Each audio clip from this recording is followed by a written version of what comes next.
로봇은 기술이고 도구이고 하나의 우리가 쓰는 그냥 연장과 같은 것입니다. 중요한 것은 이 연장을 어떻게 쓸 것이냐죠. 그래서 이것을 잘 쓸 것이냐, 어떻게 잘 다뤄서 사람에게 해가 안 가는 방향으로 쓸 것이냐, 이런 부분에 대해서 고민을 하기 위해서 오늘 모였습니다.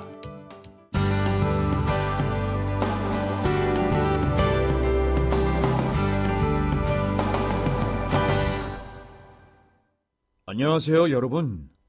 저희는 30년 뒤인 2045년 미래에서 여러분의 모습에 대한 이야기를 전하러 왔습니다. 여러분이 나이 50을 바라볼 쯤에 현재 일자리의 60에서 70%는 사라지거나 더 이상 인간들을 위한 일자리가 아니게 됩니다. 저처럼 똑똑한 로봇과 인공지능을 갖춘 기계가 인간보다 더 효율적으로 할 수 있는 일자리가 늘어나기 때문이죠.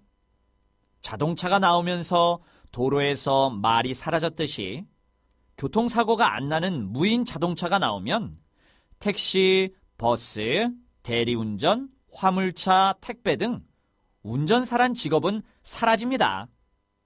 자동차 정비와 자동차 보험 관련 직업은 어떻게 될까요?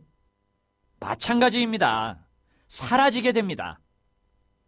99.9999%의 정확하고 안전한 자동 주행 시스템의 도입과 자동차 내부 점검 및 복구 시스템의 개발 완성으로 요즘 시대에서 말하는 정비와 사고라는 단어 역시 사라지게 됩니다.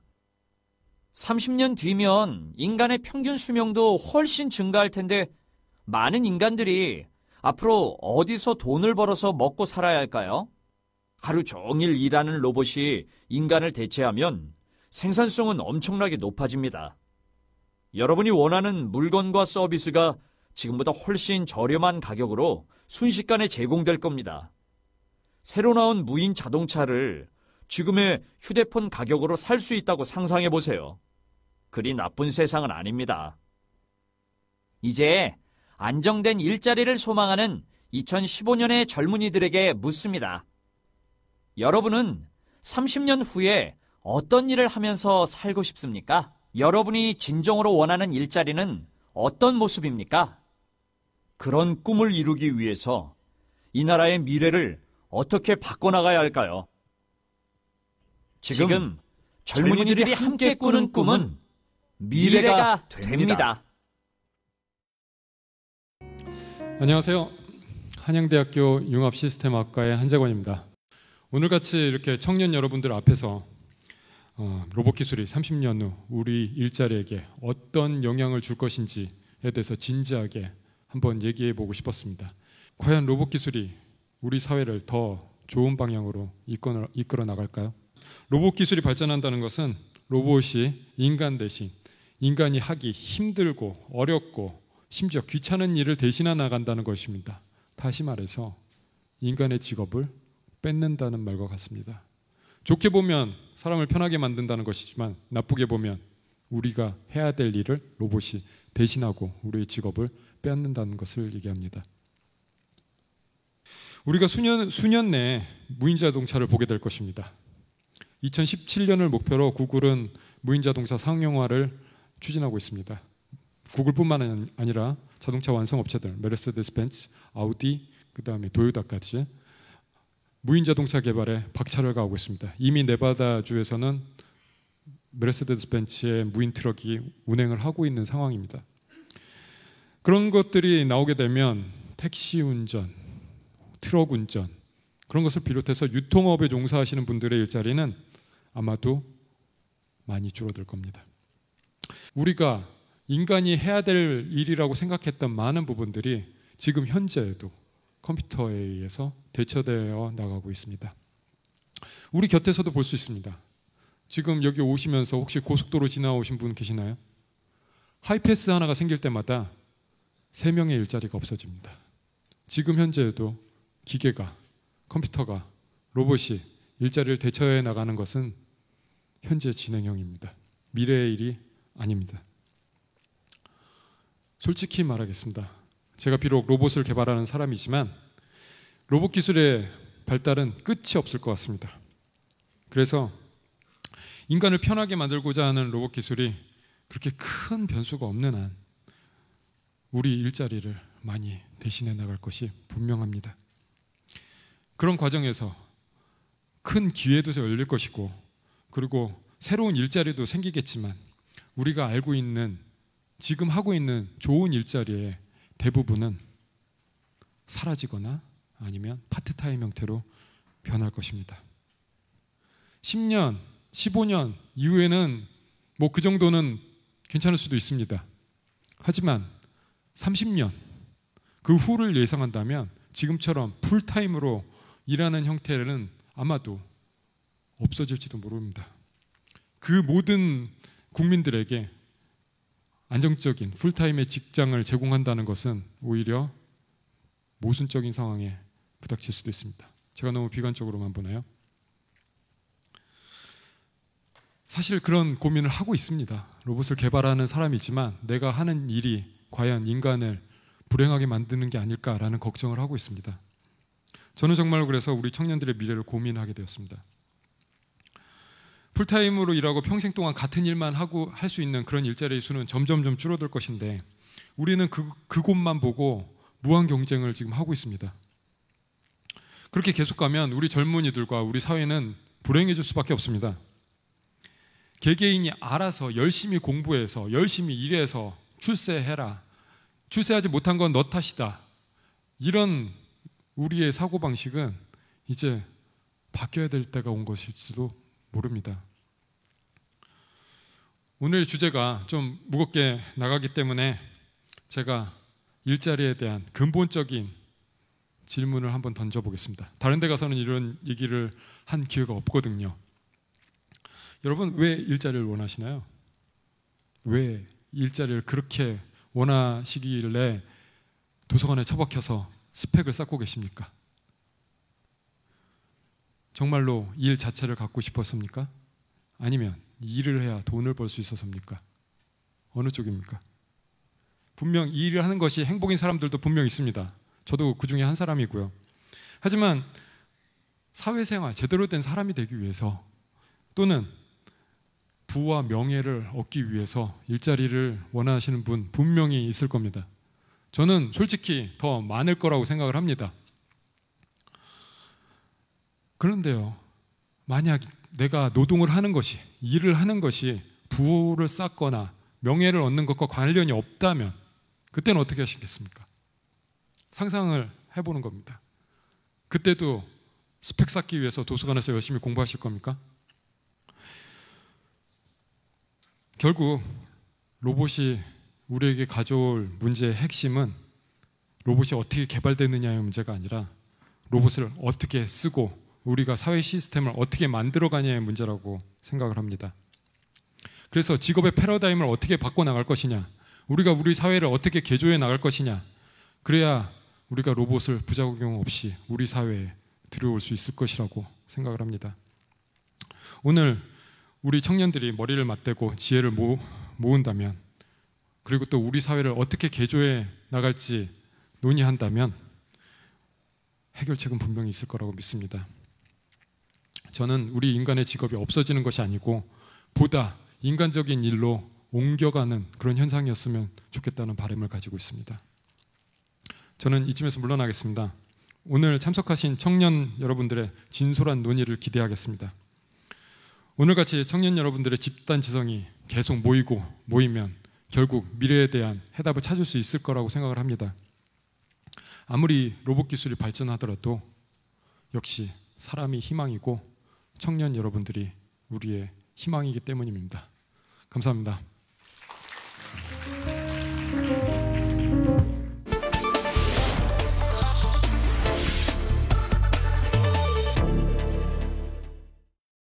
한재권 박사님의 기조 강연 잘 들으셨나요? 자, 로봇이 사람의 일자리를 위협할까라는 논쟁은 최근 1, 2년 사이에 전 세계를 아주 뜨겁게 달구고 있습니다. 올해 2월에는 각국의 오피니언 리더들의 토론회죠, 다보스 포럼에서도 이 문제가 의제로 부각되기도 했었는데, 또 지난해 미국의 여론조사기관 퓨 리서치가 과학자와 개발자 등 전문가 약 2,000명을 대상으로 로봇이 과연 사람의 일자리에 영향을 줄 것인가, 이것에 대해서 여론조사를 해봤습니다. 그랬더니 그 결과 전문가들의 48%가 그렇다, 영향을 줄 것이다 라고 답했고 52%는 아니다라고 낙관적이라고 답했습니다. 이걸 보면 아직까지는 이 전문가들 사이에서도 의견이 팽팽히 맞서고 있는데, 그렇다면 청년 세대들은 30년 후 로봇 시대에 우리의 일자리가 어떻게 변할 것이라고 전망할까요? 그리고 우리는 과연 무엇을 준비해야 할까요? 이 질문들 이제부터 심도 깊게 다뤄보겠습니다. 미래 일자리에서 로봇이 사람의 일자리를 대신한다. 패널 여러분들은 어떻게 보십니까? 먼저 김민수님 의견부터 들어보겠습니다. 아까 이제 기조 강연으로 해주신 이야기를 정말 잘 들었고요. 저는 이제 일자리를 판단하는 문제에 있어서만큼은 저는 가장 중요하게 봐야 되는 게 이제 기술의 발전이 일자리에 어떤 영향을 미치는가를 중심으로 오늘 논의가 진행되는데, 일자리를 비롯한 한 사회 구조 자체는 기술의 발전만이라는 요인으로 설명되지는 않는다. 세계적으로 스마트폰이나 태블릿 같은 기술들이 발전하면서 활자 매체가 없어질 거고 기자들이 다 없어질 거다라고 얘기하지만은 실제로 활자 매체에 대한 사람들의 기본적 향수라든지 어떤 사회 구조적 문화, 이런 것들에 영향을 받아서 이제 상보성을 가지게 되거든요.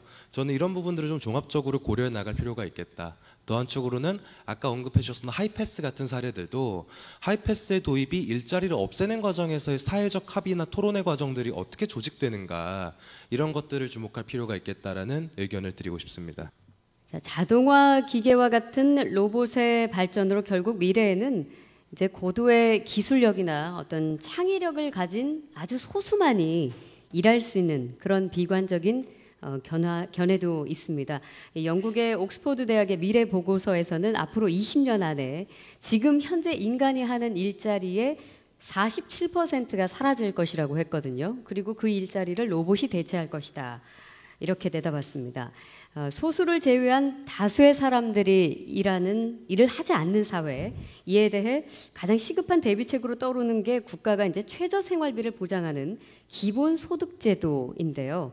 과연 이 기본소득제가 대안이 될 수 있을 것이라고 생각하는지 패널 여러분들의 의견을 한번 들어보죠. 김영광님 의견 먼저 듣죠. 네, 기본소득 저희가 우리 지금 현재도 많은 분들이 이제 찬반도 있고 서로 갈등을 많이 겪고 있는 게 이제 최저 시급이라든지 저는 기본적인 소득보다 중요한 게 그 사람이 과연 사람들이 기본적인 생활을 할 수 있도록 보장을 해주느냐가 더 중요하다고 생각을 해요. 그래서 어느 정도 일정적인 소득뿐 아니라 그때가 되면 이제 그런 단순하게 그 화폐 가치, 물질적인 가치 이외에 많은 고려될 것들이 많이 있을 것 같은데, 그때 많은 사람들이, 대부분의 이 사회 구성원들이, 사람이겠죠. 사람들이 정말 사람으로서 그 사회에서 소외되지 않고 뭔가 이제 인간으로서 나의 존엄성을 잃지 않고 살아갈 수 있도록 도와줄 수 있는 그런 시스템이 마련이 되느냐, 그게 저는 정말 중요하다고 생각을 하거든요. 이제 그런 시스템에 단순하게 소득 보장뿐 아니라 정말 그 사람의 그렇게 생활을 보장할 수 있는 그런 쪽으로 같이 고민을 해야 되는, 준비해야 되지 않을까라고 생각을 합니다. 네, 변규홍님 의견은요? 예, 2025년까지 기본소득이 대안이겠느냐라고 묻는다면 저는 조금 부정적인 대답을 했을 텐데요. 2045년, 아직 30년 동안 우리가 준비할 시간이 남아 있다고 한다면 기본소득은 그때는 선택이 아닌 필수가 될 거라고 생각합니다.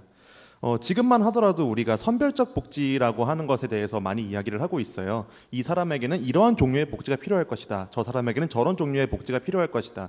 그런 식으로 해가지고 굉장히 많은 복지 체제를 만들고 있지만은 사실 그런 복지 체제들은 전부 복지 사각지대라고 하는 걸 만들면서 또 그런 복지 혜택을 일부러 노리기 위해서, 일부러 실업급여를 받기 위해서 실직 상태에 놓여 있으면서 구직하는 척만 하는 사람들을 만들어내는 실업급여의 문제점이라던가 이런 모순점들을 굉장히 많이 만들어내고 있습니다. 생각합니다. 결국 자기 자신에게 어떤 종류의 복지가 필요한가를 판단할 수 있는 건 자기 자신이다. 그렇다면 사람들에게 차라리 직접 매달마다 안정적으로 들어오는 최소한의 기본 소득이라고 하는 걸 보장해서 어떤 실패도 두려워하지 않고 그래 다음 달에도 나는 최소한 먹고 살 수 있는 돈은 있어. 혹은 그래 나는 이미 여유가 있으니까 나에게 들어오는 기본 소득은 이런 방향으로 새로운 가능성을 위해 활용할 수 있어. 그렇게 생각하면서 할 수 있는 기본 소득. 일하지 않은 자 먹지도 말라가 아니라 먹었으니까 이제 사회를 위해서 기여하라. 그런 식으로 되는 사회로의 전환, 그런 과도기를 생각한다고 한다면 기본소득은 정말 필요한 제도라고 생각합니다. 네. 이 기본소득제도 도입에 앞서서 사실 인식의 변화가 우선되어야 할 것이고 사회적인 합의나 시스템이 먼저 이루어져야 된다. 이런 지적들이 많이 있는데 그러기 위해선 사실 교육이 변화가 되어야 할 것입니다. 어떻게 바뀌어야 할 것인지 이번에는 홍승희님부터 의견 들어볼까요? 네, 저는 본질적인 질문을 저희가 하는 게 되게 중요하다고 생각해요. 그 기술의 발전에 대한 혜택을 정말 지금까지 우리가 해왔던 것처럼 극소수만이 가지고 가는 게 정말 옳은 것인가? 그 기술의 발전이 인류 전체의 역사적 축적물인데 그걸 공공성에 투자해야 된다는 거거든요. 이게 어떤 복지의 차원이 아니라 공리의 차원이라고 생각하는데 그런 점에서 우리 지구촌에서 살아가는 시민의식으로서의 연결된 우리를 인식하고 거기서 나만이 먹고 사는 문제가 아니라 이 기존에 있는 자원들과 새로 생겨난 혜택들을 어떻게 사회적으로 순환하게 할 것인가에 대한 고민을 하는 게 너무 중요한 것 같아요. 근데 지금 그런 교육이 전혀 안 되고 있는데 그런 본질적인 사유에서부터 시작하는 시민의식 교육이 너무 중요하다고 생각합니다. 그래서 좀 질문을 많이 하는 그런 교육이 필요한 것 같아요. 네. 네. 김민수님은 어떻게 생각하십니까? 저는 이제 홍승희님 의견이랑 비슷한 연장선에서, 그러니까 제가 뭐 아까 예를 들면서 뭐 인터넷 통신의 발달이 사실 뭐 어떤 영향을 미쳤냐 이렇게 하면서 이런 과학 기술의 발전이 충분히 예를 들면은 인간 사회 그러니까 제어하거나 공존할 수 있는 방법들을 모색할 수 있다라고 이야기했지만은 저는 최근에 이르러서 특히 2010년대 넘어와가지고 최근에 우리가 마주하고 있는 과학기술의 발전 속도라는 것이 이전에 인간 사회가 대비할 수 있었던 기술의 발전 속도에 비해서 훨씬 더 빠른 건 사실이 아니냐. 그리고 이 속도는 앞으로 점점 더 빨라질 거다. 그래서 저는 아까 시작할 때 인트로 영상에서 마치 인간과 로봇이 대결하는 구도로 이제 약간 이 드라마틱하게 묘사하긴 했지만은 실제로 어떤 기술의 발전 속도가 어떤 인류 공동체 인간성을 압도하는 속도로 다가오고 있다. 그렇다면 저는 인간 집단이 예를 들면 이런 기술의 발전에 맞게 이 어떤 상호 신뢰 협력해가지고 인류 공동체 문명이 마주하고 있는 문제를 해결할 수 있을 만한 어떤 집단적 정의로움을 조직하는 지금 특히 한국 사회 교육이 예를 들면은 각자 도생으로 경쟁하라라는 이런 것들에 최적화되어 있다라 그러면은 앞으로는 지금 공동체가 마주하고 있는 집단의 위기, 과학기술의 발전 등이 가져다주는 영향을 효과적으로 사회적으로 제어하기 위한 어떤 집단적 역량을 발휘할 수 있는 어떤 교육 이런 것들이 좀 필요하지 않겠나 저는 그렇게 생각합니다.